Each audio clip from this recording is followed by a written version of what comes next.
তো নিচে সমস্ত কাজ করে আজ ভেবেছি উপরে ঘরটা মুছবো, তাই এসেছি মুছতে। তো প্রত্যেক দিন মুছতে পারি না, চেষ্টা করি মাঝে মাঝে মোছার।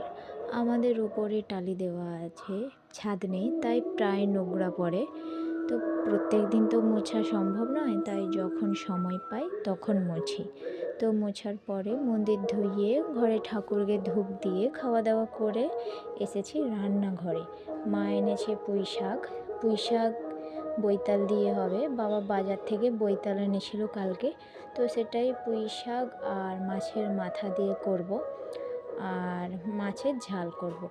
তো রান্না আমার হয়ে গেছে, রান্না হয়ে যেতে উনুনটাও পেড়ে নিচ্ছি।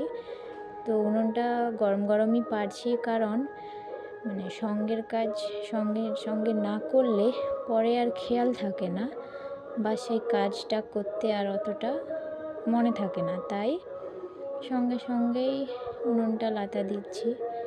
উনুন লাতা দিতে দিতে দেখি বাবা স্নান করে চলে এসছে।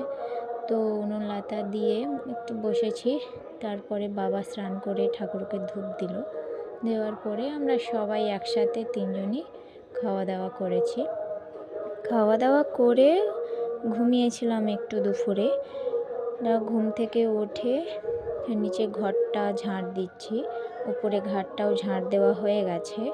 তো এটা আমাদের নিচে আরেকটা রুম, ঝাড় দিচ্ছি। ঝাড় দিয়ে সমস্ত বিকালে যা যা কাজ করতে করতে সন্ধ্যা হয়ে গেছিলো, তো সন্ধ্যাটাও দিয়েছি। তো